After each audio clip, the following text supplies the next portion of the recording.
Welcome to this week's Ask Elaine. Taking a bit of a different approach this week because I recently had the chance to work with Kathie Donovan.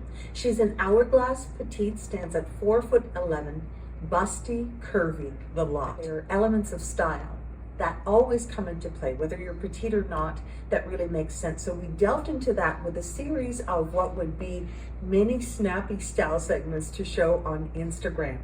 They have to do with proportion, the rule of thirds, accessories, color blocking. What I've done is that I've put all the segments together with a little extra footage, all in one video here on YouTube. So hope you enjoy this. Keep these necklines in mind when you're shopping.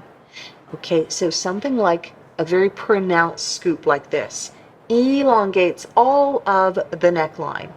So very important, it also defines the bust separately. It's a very good friend. Very good friend. What about the V-neck? So some ladies just instinctively prefer a V-neck. If you're busty, again, what it does is that it separates the bust from the neckline and the shoulder. Okay, what you want to be careful of, be careful.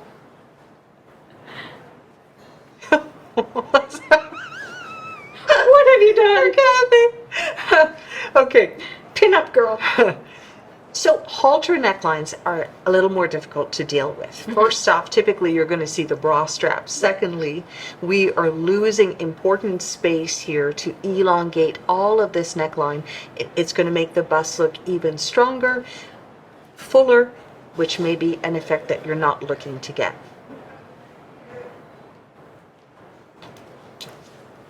And you are released.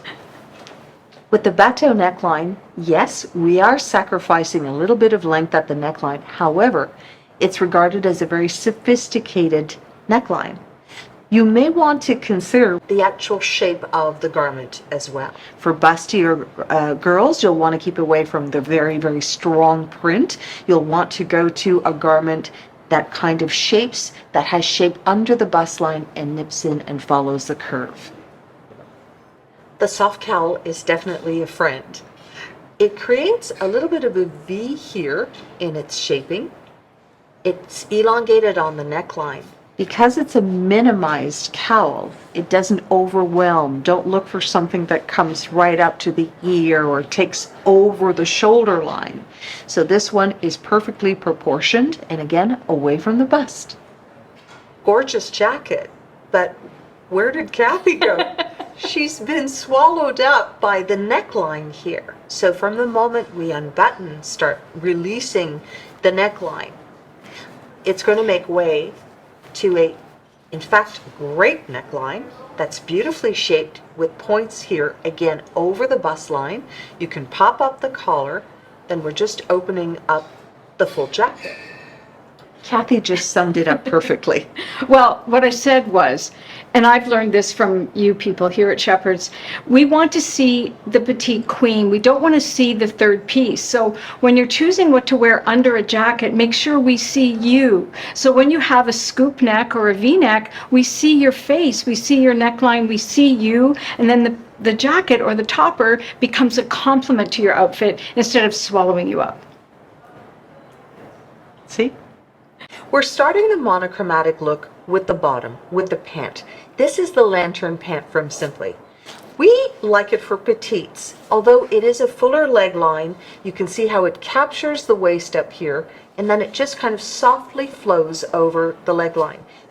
Here's the tank, also from Simply. It's good to stay within the same textural zone here. So these are both jersey. Neckline doing great things because it's increasing the look of the neckline. And Kathie has put it into the pant. So a nice streamlined look. The beauty of this bolero as a third piece is that it's cropped. Kathie's already pushed up the sleeve a little bit so you can see a little bit of skin here at the neckline and on the foot. Perfection. Let's add a belt. You could do it right here, okay, kind of nice, or you could do angled down. You decide. Our finished monochromatic look. The accessories are strategically placed here. The earring, the bracelet, belt all work together within the same metallic tones to complete the look. accessories for petites is all about proportion and where you're going to place the accessories. Okay, let's start with the earrings. So earrings are very important because they're the highest location where you'll be placing your accessories. We've already done a coupe here on Kathie. Kathie wears her hair typically over her ears from the moment that she brings the hair behind the ear here. Okay, on the side of her part, you see how it all of a sudden accentuates the brightness close to the face. It also accentuates the jawline. All very, very good things. So we've added a pendant here. In fact, a double pendant. This is what you need to know for pendants, whether you're petite or at whatever height you are. First, where should it land? Well, the pendant should land right around the belly button. That is perfectly proportioned for whatever length of dress that you're wearing, okay? From the moment that we bring this up, all of a sudden, Kathie's looking a little bustier, and we're removing that perfect proportion play. This bangle was selected to echo the shape of the earring. It's also in keeping with the same metallic look, and it adds that finishing touch to the dress. Because it's a 3/4 sleeve dress, there was a lot of skin showing. It could accommodate something that adds, again, a little bit of brightness. As Kathie is moving throughout the day, it picks up on the light. It brings the accentuation somewhere between the waist and the hip. It's a pretty thing. Petites can have fun with geometrical shapes. Every geo piece here is perfectly proportioned for petites. Oh, that's easy for you to say. Kathie, pretty pendant. We didn't, it has a little bit of gold. Is it too big? Is it out of proportion? What do you think? I wouldn't choose it. Okay. Do you find it this disc Yes. is a little big? It's close to the bust, so if you're busty or if you have a stronger midsection, these pendants are gorgeous, the big spherical, but they do kind of accentuate anything of that shape on the body. And I'll just add, if you love it, you should just wear it and own it. If it's for you, it's just not for me. Pendant is at the right place, but it's competing, right? Because of the darker colors. So again, a tip for petites and all heights is that you want something that's going to really be cohesive with the look that you're wearing. Remember, the dress is the star. Well, you are the star.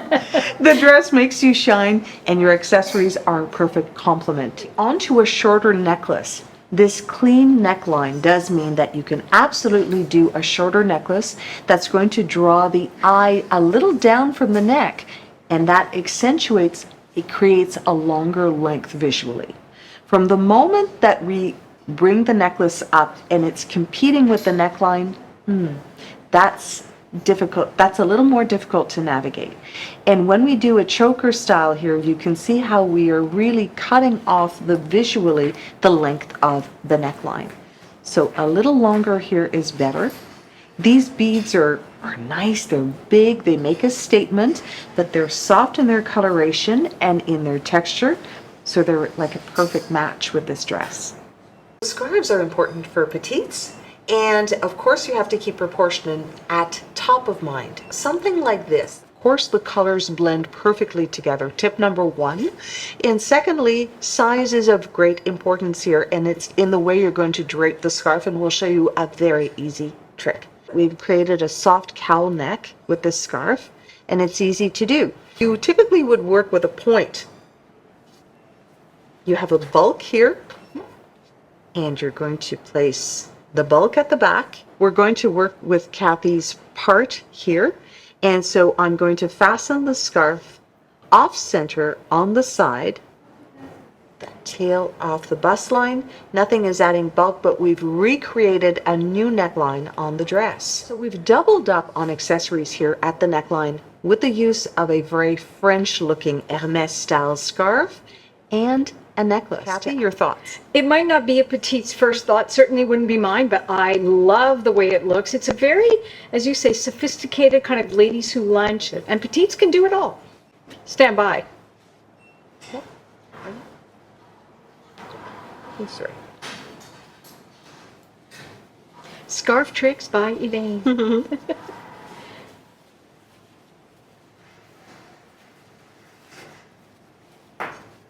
And it'll stay where you're putting it too. Yes, Yeah. yes, because you're doing a little double knot here. Oh boy, the color is so alive on this. Okay. So Kathie, this is a tip that you learned and you've put into practice. Magic trick, courtesy of Pat. Thank you, Pat. Pat's another petite model here at Shepherd's, and I saw her use one of these small silky scarves.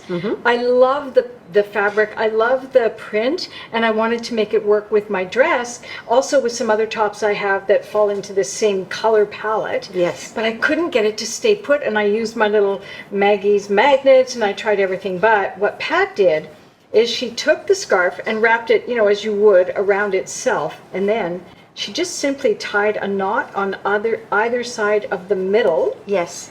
And made, well, I'm probably not going to do the best job here, but you can take your time with it a little bit and make it work, right? Okay. So like that. And then you just take the scarf And you would tie and yeah, tie it you just here. like at the very ends. Yes. So, so you're not choking yourself again. So again, keeping in mind that we want to see the neck and keep the neckline open. Okay. What do you think? That looks great, Kathie.